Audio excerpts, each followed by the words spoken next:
Did you see this coming? Yes, I think that the problems of the Cypriot banking system have been pretty clear for a while.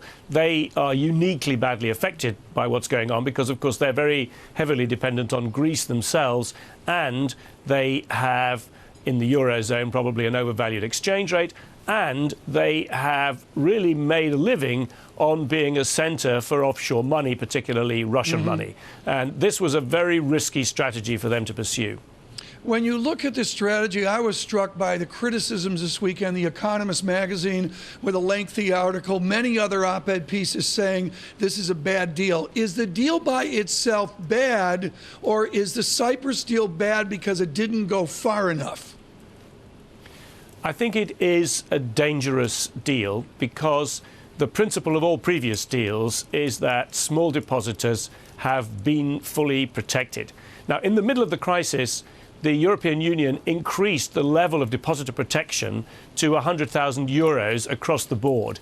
This was much higher. I mean, it was 3 times as high as we had in the UK before. And I've always thought that this was a dangerous hostage to fortune because you were then implying that pretty much all deposits were guaranteed in the banking system.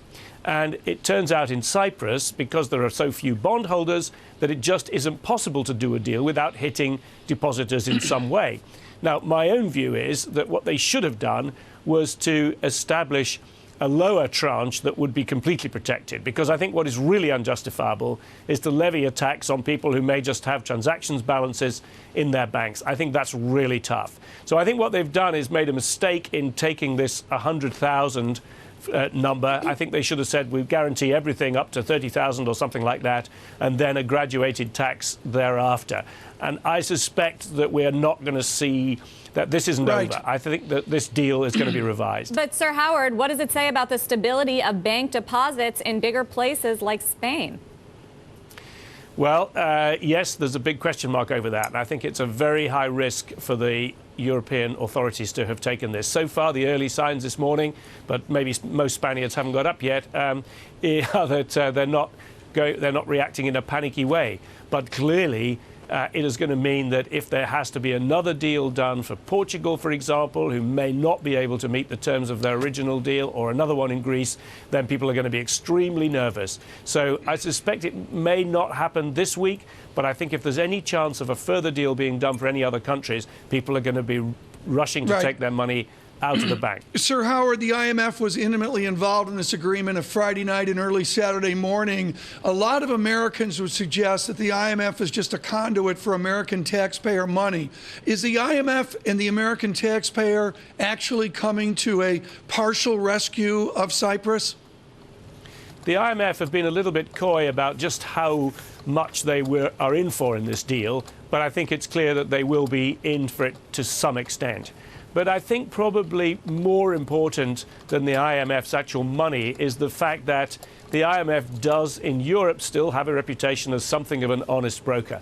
Many small European countries are now deeply suspicious of the European Commission. They're deeply suspicious of the Germans. They think that the ECB is under too much influence from the Germans and from politicians. So the IMF, in fact, is seen as the one honest woman in the piece, really. So I think it's important that the IMF continues to be engaged. Sir Howard, let me bring in Indira Lakshmanan. She's our senior diplomatic correspondent, our guest host this morning, folks. Indira? Sir Howard, I'm interested in the whole question of the German role in this. We've been reading a lot that the Germans were the ones behind the scenes pressuring for this deal. Of course, the Germans have their elections coming up in September. And I mean, I'm struck by the interim Italian Prime Minister Mario Monti, who once said that for the Germans, economics is a moral science, and that they see that good things come to those who save and behave in, austere ways. So I'm wondering about the negative externalities of that and who's reasoning with the Germans about the possible spillover effects to other economies in the Eurozone. Well, you say you want to speculate about the German role. I wonder if there was a role for anybody else at all in this deal. I think this is a German deal. This is made in Berlin. And it was particularly sensitive to the Germans, one, because every time they are engaged in a bailout, they tell their electors it's the last time, it's unique, etc. And of course, we've had quite a lot of unique deals. And secondly, this one offends because they were dealing with a lot of hot money, hot Russian money. I think if you haven't been to Cyprus, you don't quite understand just how much it's a Russian place. I was in Limassol recently, and all the signs are in Russian. You know, you need to know the Cyrillic alphabet to understand what's going on there.